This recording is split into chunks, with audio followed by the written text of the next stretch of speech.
that was rough. Leafs lose 3-1, 4-1, including the empty netter to the Boston Bruins at TD Garden.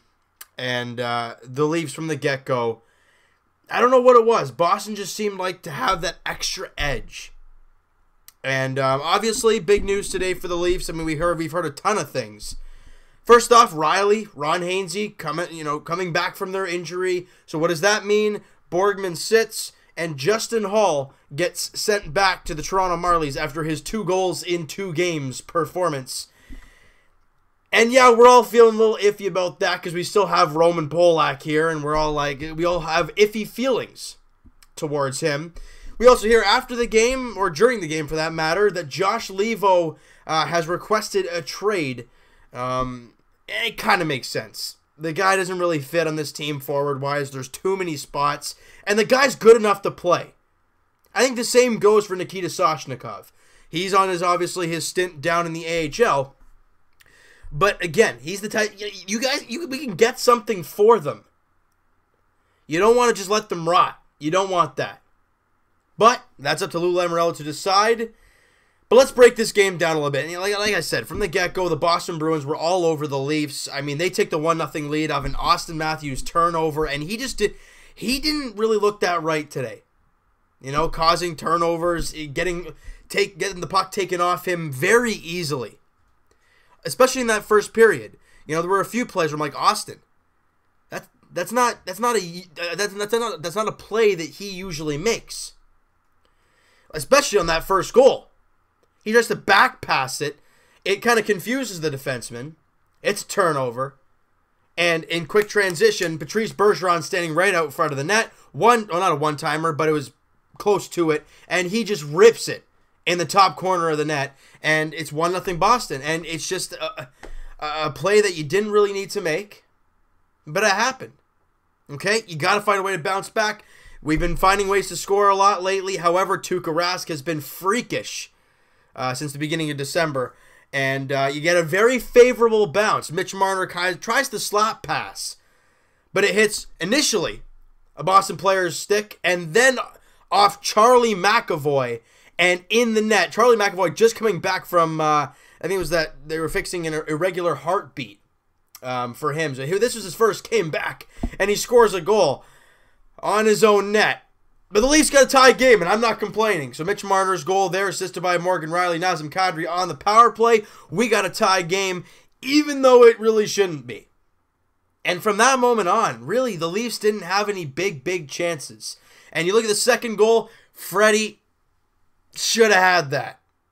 I don't know I think it got him underneath the arm, and it just squeaked over the line. That's one he has to have. And it's just... And on the power play, it's short side. Those are shots that Freddie Anderson usually saves. And then obviously the empty netter is the empty netter. However, the Leafs didn't really help him out that much in this game. The shots were 30-24. But I felt like the quality of chances were lopsided a mile. And the Leafs, look, they've won 4 in a row. They're bound to have a bad game. They shut out the Islanders 5-0, shut out the Rangers 4-0. You got to get a wake-up call. Bang, here's your wake-up call. Is it a game you wanted to win and needed to win? Yes. And a possible first-round matchup? Yes. But it's one game. And the Leafs still have the 2-1 season series advantage over the Boston Bruins. And I mean, you look at the way this game went, right? The Leafs were the Bruins were 2 for 3 on the power play. Again, special teams killed you. I think at one point, I think it was the third goal, Ron Hainsey was in the box. Again, the guy that's on the penalty kill all the time for all 2 minutes. He's always out there, but he couldn't be because he was in the box, and they score on that power play. Leafs were 1 for 4, but I mean, that's just the way it goes. I mean, the Boston Bruins have a lethal power play, even without pesky rat Brad Marchand. With Pasternak, Bergeron, Torrey Krug, you can throw Charlie McAvoy into the mix. Guys like that, David Backes as well. They're a very good team. And when you lose one of your best penalty killers to the box, Like him or Zaitsev, those two guys kill the penalties all the time. You lose them, you lose Zach Hyman, Leo Komarov, guys like that. You're basically shorthanded even more because you lost a great penalty killer. But again, the Leafs didn't really have any of those big momentum chances. They had an empty net late. They piled the shots on. They had a power play late. They couldn't get it past Rask. He made some big saves. Like, I'm not going to put it past the Bruins and say that the Leafs just played bad. I mean, did they play good? I mean, the Leafs played okay. But the Bruins capitalized on the Leafs' mistakes. And that's what good teams do. You know, and a lot of people thought the Boston Bruins, after their Stanley Cup run against the Blackhawks, were going to go down the drain. Well, I think I was one of those people. Clearly, they're showing us all up. They're playing fantastic hockey. I mean, they've lost one regulation game in over 20-something games. You got to find that's not just luck. That's sustainable, good hockey. And that's what the Boston Bruins have been doing lately. The Leafs were up until today, but you got to find a way to bounce back. That's what good teams do. You play a tough one, you lose a tough one, you come back in the next one, and you get a victory. Leafs come back to the Air Canada Centre to take on the Anaheim Ducks. They're 25-18.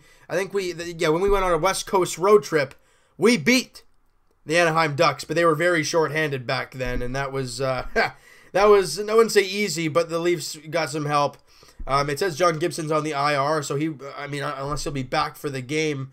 Not too sure about all that. Out of commission Saturday. So we'll figure out who's starting on.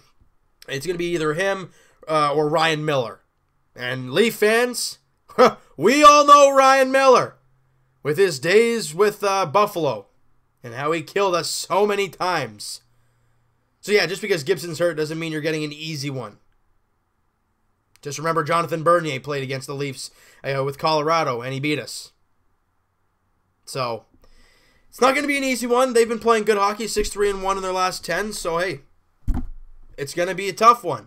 You're not going to get an easy test and have the Islanders or Rangers on a back-to-back, a team that's really struggling. You're not going to have that. You're having a good team, the Anaheim Ducks. At the Air Canada Centre, however, so the Leafs look to get back into the winning ways and make us feel good again, because today was a tough one to watch. I mean, there were times where the Bruins were skating circles around the Leafs, and Freddie Anderson is doing spinoramas and in his net, in his crease, looking behind the net. He was all over the place, and the Leafs didn't really help him out. But these types of games do happen. After winning 4 in a row, I'm okay with this type of game. It's what you do in the next one that really matters, all right? So you know what, guys? That is going to do it for this one. You guys enjoyed this video, and you didn't enjoy this game, smack that like button. I do appreciate that. Hit the subscribe button if you guys have not already. Comment down below. What you guys think of this game? Where do you think the Leafs went wrong? What is your opinion on the Soshnikov-Levo trade possibilities situation? I think it's going to happen. I think the Leafs might get some picks out of it just because, you don't have room for a roster player unless you get a defenseman back. But, and also, what do you think about Justin Hall being sent back to the Toronto Marlies after his 2 games with the Leafs? He looked very good. I want to hear what you guys have to say, and we'll talk to you guys tomorrow, Raptors edition. Again, I'm not too sure what the deal is with that upload time. It could be directly after the game. It could be tomorrow night. I will keep you guys posted on Twitter. All right, link will be in the description for the Twitter.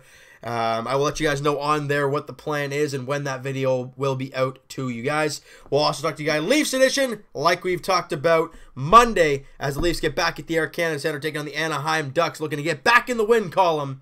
And getting a good start from Freddie Anderson and get him to make his routine saves like we're used to. All right, so we'll talk to you guys then, hoping for a dub.